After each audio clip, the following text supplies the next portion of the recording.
সমরীয় নারীর সঙ্গে প্রভু যিশুর কথা হচ্ছিল, সমরীয় নারীও কিন্তু ধর্মশাস্ত্র জানতো, তাদের নিজেরটাও জানতো, জিউতিটাও জানতো।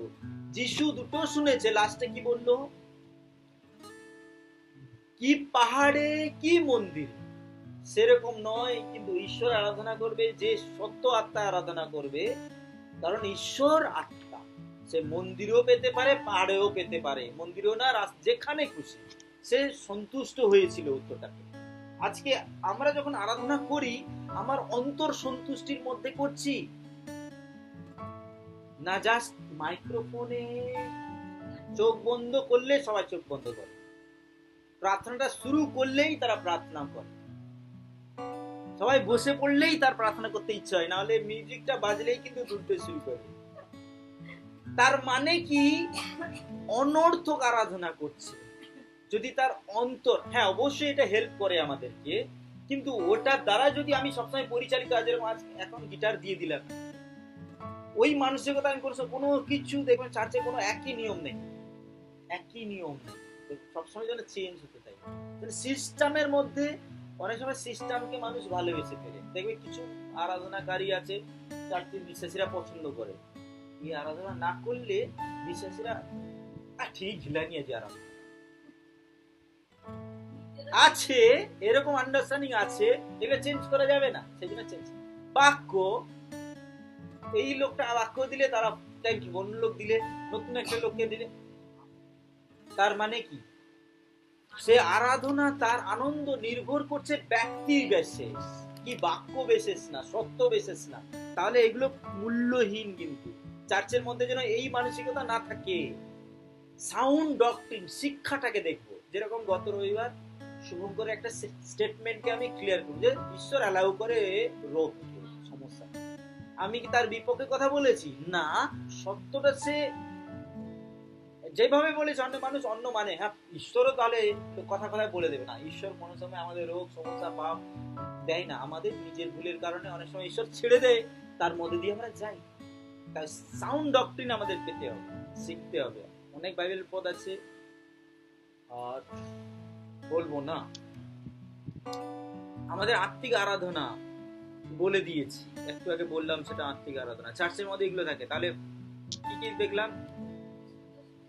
বিশ্বযুদ্ধ সুসমাচার, সঠিক শিক্ষা, আত্মিক আরাধনা, যোহন 4:20-24। এবার কংগ্রিগেশনাল প্যাটার্ন মানে কি, পাবলিকে কি ধরনের হবে। প্রেরিত পুস্তক 14:23 পড়ি। আর তাহারা তাদের জন্য প্রত্যেক মণ্ডলীতে প্রাচীন বর্গ যুক্ত করিয়া এবং লেখা আছে উপবাস পূর্বক প্রার্থনা করিয়া যে প্রভুতে তাহারা বিশ্বাস করিয়াছিল তাদের হস্তে তাদেরকে সমর্পণ করিল।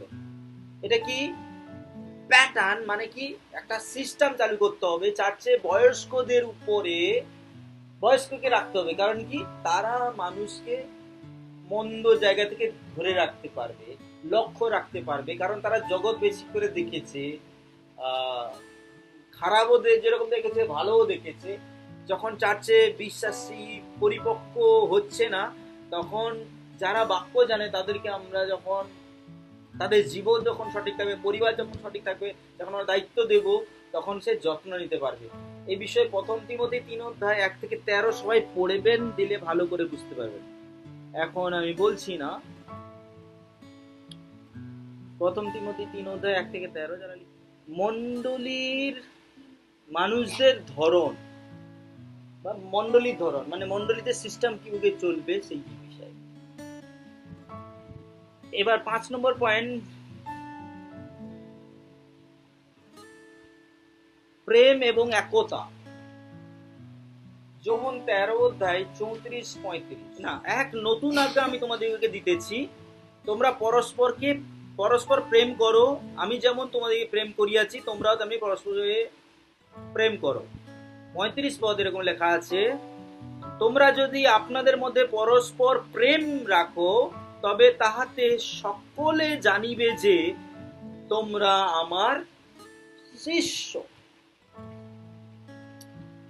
এই যে কথাটা তাদের জন্য, এখানে প্রভু যিশু পা ধুয়ে দেওয়ার পরে, শিষ্যদের পা ধুয়ে দেওয়ার পরে তার শিষ্যদের এই কথাটা বলছে। পা ধুয়ে দেওয়ার পরে এই কথা বলছে যে তোমাদের মধ্যে, কারণ কি তাদের মধ্যে অবিশ্বাস কাজ করে গেছিল, তাদের মধ্যে কে বড় কে ছোট আলোচনা চলছিল, ঈশ্বরের রাজ্যে কে প্রথম হবে আলোচনা চলছিল, তাদের মধ্যে যিশু মরে যাবে সেটা তাদের চিন্তা ছিল না, তাদের চিন্তা ছিল স্বর্গরাজ্যে তারা কি করে থাকবে, এই সমস্ত বিষয় নিয়ে তাদের মনে চলছিল। তখন প্রভু যিশু পা ধুয়ে দিয়ে তাদের মধ্যে একতাকে বিল্ড আপ করার জন্য চেষ্টা করেছিল। তো প্রভু যিশু এই প্রেম দেখে কি বলতে চাইছিল, যে তোমাদের প্রেম দেখে লোক বুঝতে পারবে যে তোমরা আমার শিষ্য। এটা মন্ডলীর জন্য অ্যাপ্লিকেবল। আমরা চার্চের মধ্যে একে অপরকে ভালোবাসি, চার্চ শেষ হলো, প্রিয় লোক আছে, লাইন ধরে কুটুক কুটুক করে যাচ্ছে, রাস্তার দিকে যাচ্ছে, কি কথা হচ্ছে, পাশের লোক কি শুনতে পাচ্ছে, নালে চার্চের আরেকজন বিশ্বাসী আপনাকে দেখে কি মনে করছে, তারা সেই শরীরের অংশ না আলাদা মনে করছে, না তুমি আলাদা মনে করছো, তার মানে প্রেম এবং একতা কাজ করছে না, তাহলে কিন্তু চার্চ আপনার জন্য না। যিশু বেকার মরেছে, তাই এটা আমাদেরকে জানা দরকার আছে। হিতোপদেশ তার 15 থেকে বলছিলাম যে ঈশ্বরের চোখ লেখা আছে ধার্মিকের উপরে যেরকম আছে মন্দর উপরে আছে। ধার্মিকতার কারণে আশীর্বাদে তার বাড়িতে মহামূল্য ধন আছে, কিন্তু যারা অধার্মিক মন্দ, হয়তো টাকা আছে কিন্তু ধ্বংস হয়ে যায়। কিন্তু ঈশ্বরের দৃষ্টি সবাই, কাউকে তিনি ছোট করছেন না, কিন্তু যে যার কাজের ফলে তাকে অনেক দেখবে মন্দ লোককে কেউ যদি না তারা সে অটোমেটিক পালিয়ে যাবে, কেন সে ম্যাচ খাটতে পারছে না। কিন্তু ঈশ্বর মন্দকে ফেরানোর জন্য খুলে আছে হৃদয়, যেরকম আমাদের হৃদয় থাকার দরকার, আমাদেরকে ভালোবাসার দরকার, তাদেরকে শিক্ষা দেওয়া দরকার। প্রভু যিশু এক করতে চাইছিল সমস্ত বিশ্বাসীকে, লাস্টে মৃত্যুর আগে পর্যন্ত, ধরার আগে যখন তাকে দস্যুরা ধরবে তখন থেকে তিনি প্রার্থনা করছেন সবাই এক হয়। কিন্তু যিশুর মৃত্যুর পরে, পুনরুত্থানের পরে যখন পবিত্র আত্মা এলো, তখন কিন্তু তারা দুমনা হয়, তারা এক মনে নিজেদের জীবনকে সমর্পণ করেছিল। হালেলুয়া। আমরা রোমিও 14 অধ্যায় 17 থেকে 19 যদি পড়ি, 17 পদ এরকম লেখা আছে, ঈশ্বরের রাজ্য খাদ্য পানীয় নয়, কিন্তু ধার্মিকতা, শান্তি, পবিত্র আত্মাতে আনন্দ। চার্চের মধ্যে ধার্মিকতার জন্য আমরা কতটা লড়াই করছি। আমরা অনেক সময় দেখেছি অনেক বিশ্বাসীকে, সে কিছু একটা ভুল করে, তার ভুলের কথা সে বলবে না, পাস্টার জানো তো তার ঘরে ওরকম, তার ঘরে টাকাটা ওরকম, তার মানে কি তার নিজের জিনিসটাকে চাপানোর জন্য অন্য লোকের কথা বলছে। তার মানে আমি কি বলছি, এই লোকটা ভালো, ওরা। এখানে ঈশ্বরের বাক্য দেখুন, অনেক সময় চার্চে খাওয়ার নিয়ে ঝগড়া হয়, কে কম পেলো বেশি পেলো। আমি সবসময় বলি যারা লিডার অন্য কাউকে খাওয়াও, নিজে না খেয়ে অন্য কাউকে, এই তো যিশুর শিক্ষা। কিন্তু আমরা ওই ধরনের যদি মানসিকতা থাকে, নতুন বিশ্বাসীদের আমাদের প্রথম সেবা করতে হবে। তখন আমাদের প্রেম দেখে যদি কোনো একটা নতুন বিশ্বাসী এলো, আমরা তাকে খাওয়ালাম, লাস্টে ধরো সে ঘুরছে, খেয়ে নিয়েছে বেশি করেছে, তারা কিন্তু 2-3 বার করে নেবে, যদি ভালো খাওয়ার খেলো, লাস্টে আমাদের জন্য খাওয়া নেই, সে এসে দেখে গেল, কিন্তু আমাদের মধ্যে কোনো কষ্ট নেই, এ নেই। এইটা হবে সুসমাজ। যিশুর কথা বলতে হবে না, নেক্সট টাইম ও নেবে না, ও তোমার দিনটা আছে তো। কি বলতে চাইছি, এখান থেকেও আমরা প্রেম দেখাতে পারি, কিন্তু খাওয়া পান করা এইগুলো যদি আমরা মাথায় রাখি, কোনোদিন আমাদের অন্তরে চার্চ যে উদ্দেশ্যে বানিয়েছে সেই চার্চ আমরা কিন্তু গড়ে তুলতে পারি। ফিলিপিও 2 অধ্যায় 1 থেকে 4।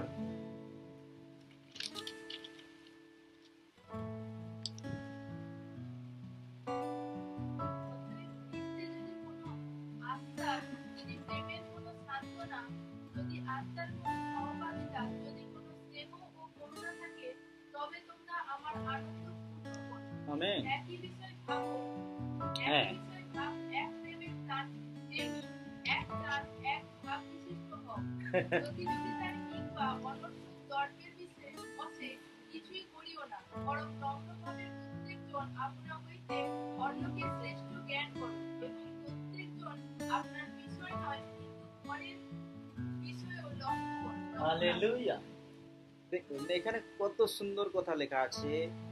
প্রথম থেকে যদি কোনো আশা আছে, যদি প্রেমে কোনো সান্ত্বনা, যদি আত্মার কোনো সহভাগিতা, যদি স্নেহ করুণা থাকে, তবে তোমরা আমার আনন্দ। মানে কি আমরা আশা করছি ঈশ্বরের। এই জগতে মানুষ আশা করে তার নিজের জন্য, নিজের গাড়ি বাড়ি স্ত্রী বউ বাচ্চা এইগুলো ঠিক আছে, আশা করেছি পেয়ে গেছি, পেয়ে যাওয়ার পর আমি আনন্দে ফুল হচ্ছি না প্রভু যিশু দিয়েছে তার জন্য আমি আনন্দ খুশি।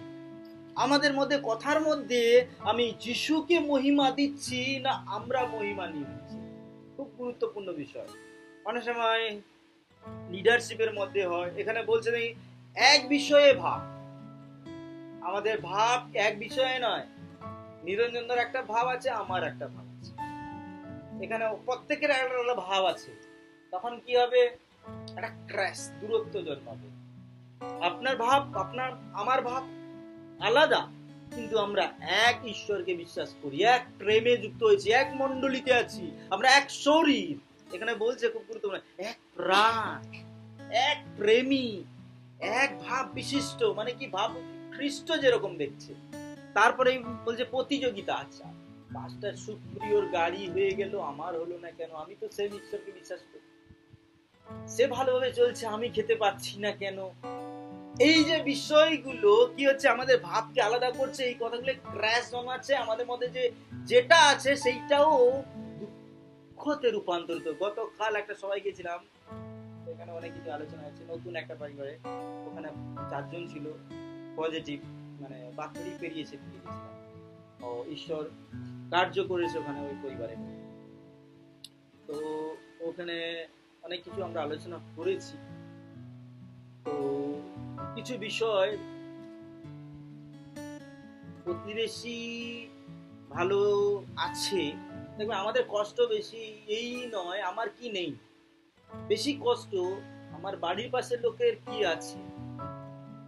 বাড়ির পাশের লোকের যদি পাথর বসানো ঘর হয়, তার যদি প্লাস্টার না হয়ে থাকে, সে প্রত্যেক দিন কষ্টে আছে। তার ঘরে যদি 2টো বাইক আছে, তার যদি একটা আছে, তার কষ্ট। তার মানে কি, মানুষ আনন্দ খুঁজছে, অন্য কি বলবে, অন্যর কি আছে তার উপরে তার আনন্দ নির্ভর করছে। তাহলে কিন্তু সেই মানুষ ঈশ্বরের আশীর্বাদ থাকবে, তার মানে নম্রতা কাজ করবে না।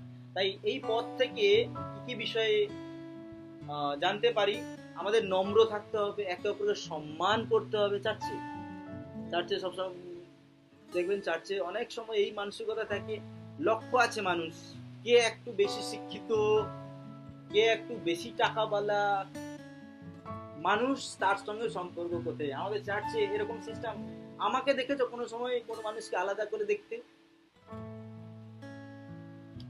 কেন না? ঈশ্বর এরকম না। যে মান্থলি দশমাংশ হয়তো 10 টাকা দিচ্ছে, কেউ 10,000 টাকা দিচ্ছে, ঈশ্বরের চোখে দুজন সমান। কিন্তু মানুষের চোখে সে 10,000 টাকা কত হেল্প হবে, সেই তো ভালো। ঈশ্বরের রাজ্যে কোনো মূল্য নাই। এই উদ্দেশ্য যেন চার্চে যেন না থাকে।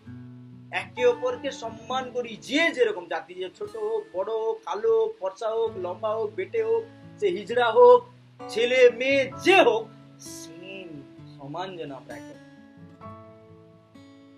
ফরবিয়ান্স, মানে আমরা একে অপরের জন্য সহ্য করতে পারি, সেটা আমাদেরকে রাখতে হবে। হালেলুয়া। সো আমি এখানে রাখছি। তাহলে কি কি বিষয় শিখলাম? চার্চের মধ্যে আমরা কি কি বিষয় লক্ষ্য করব? কটা বিষয় দেখলাম? 7টা বিষয়। 7টা বিষয়। আর বলি, ঈশ্বরের রাজ্যে কোনো মূল্য নাই। এই উদ্দেশ্য যেন চার্চে যেন না থাকে। একে অপরকে সম্মান করি, যে যেরকম জাতি, যে ছোট হোক বড় হোক, কালো হোক ফর্সা হোক লম্বা হোক বেটে হোক, সে হিজড়া হোক ছেলে মেয়ে যে হোক, সেম সমান যেন আমরা একে ফরবিয়ান্স, মানে আমরা একে অপরের জন্য সহ্য করতে পারি, সেটাও আমাদেরকে রাখতে হবে। হালেলুয়া। সো আমি এখানে রাখছি। তাহলে কি কি বিষয় শিখলাম? চার্চের মধ্যে আমরা কি কি বিষয় লক্ষ্য করব? কটা বিষয় দেখলাম? 7টা বিষয়। 7টা বিষয়। আর বলি প্রথম থেকে। প্রথম, বিশুদ্ধ সুসমাচার। বাইবেল পদ লিখেছ তত না, সেটা যে প্রথম চার্চে কি কি বিষয় দেখা যায় সেখানে এই বাইবেল পড়তে হবে। চার্চের মধ্যে আমি কি কি বিষয় লক্ষ্য করব? প্রথম পয়েন্ট হচ্ছে বিশুদ্ধ। তাহলে প্রথম কি শিরোনাম হচ্ছে চার্চের ভিতরে আমি কি কি বিষয় লক্ষ্য করব, সেইটাতে ইব্রিয় 10 অধ্যায় 24-25। প্রথম পয়েন্ট সুসমাচার মার্ক 16 অধ্যায় 15-16, গালাতীয় 1 অধ্যায় 6-9। বলিনি, এখন লিখে লিখতে পারো। গালাতীয় 6 অধ্যায় 1-9, প্রেরিত পুস্তক 2 অধ্যায় 36-41। চার্চের মধ্যে সবসময় যেন সঠিক সুসমাচার যেন থাকে। অনেক লোক ঠকাবে কিন্তু। 36-41।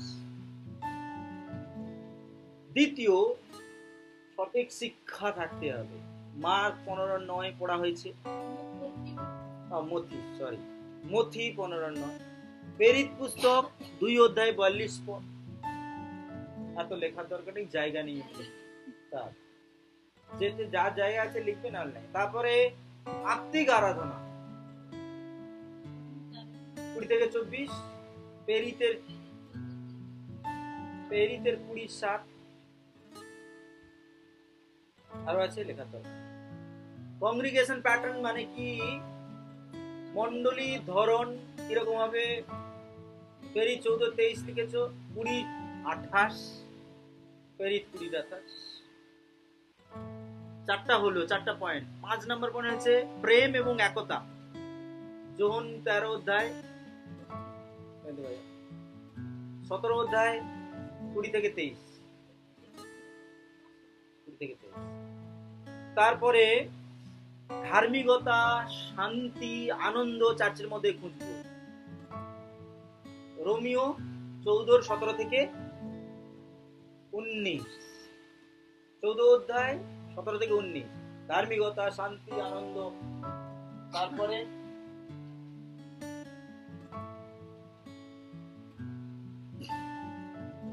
এটা কত নম্বর হলো? 6 নম্বর। 7 নম্বর হচ্ছে নম্রতা, সম্মান, একে অপরকে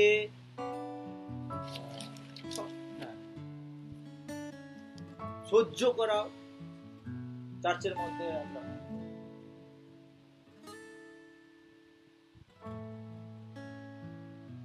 ঠিক আছে। ফিলিপিও 2 অধ্যায় 1-4, ইফিসীয় 4 অধ্যায় 1-3।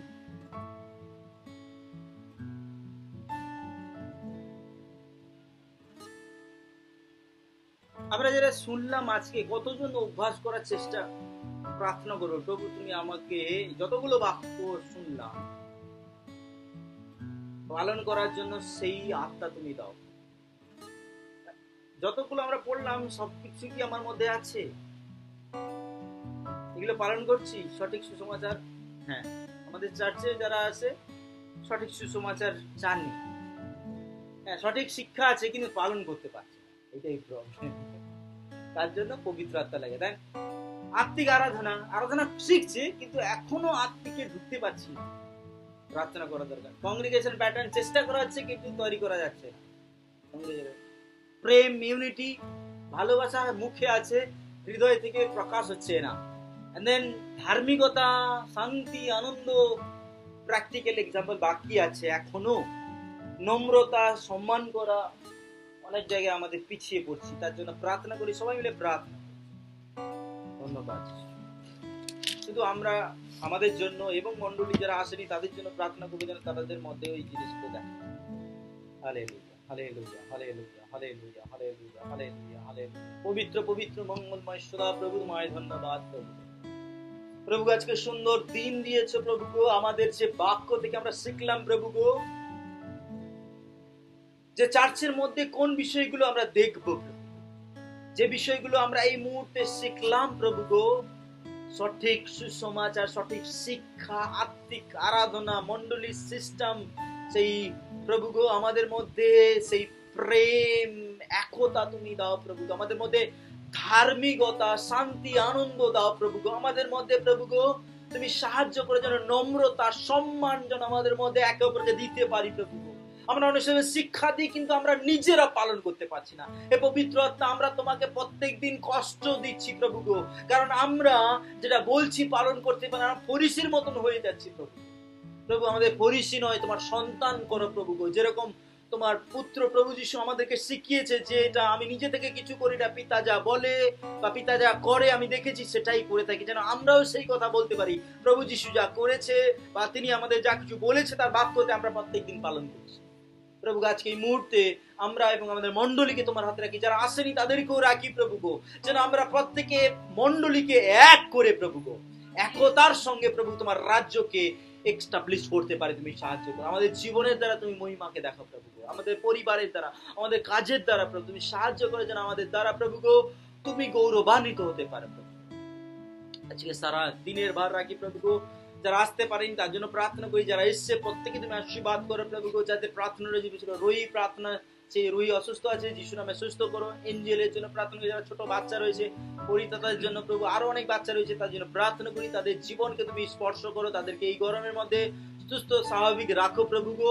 প্রার্থনা করি তোমার যিশু নামে প্রভু গো, তোমার অনুগ্রহ, তোমার উপস্থিতি প্রত্যেকের পরিবারের মধ্যে, মণ্ডলীর প্রত্যেকের সঙ্গে তুমি সাহায্য করো প্রভু। আমরা এসেছি যে আশীর্বাদ পেলাম, যেন আমরা আমাদের পরিবারের সঙ্গে মণ্ডলী বিভিন্ন সভাতে শেয়ার করতে পারি। বিশ্বাস করি প্রার্থনা শুনলেও উত্তর দিলে। এই প্রার্থনা তোমার যিশু নামে চাই।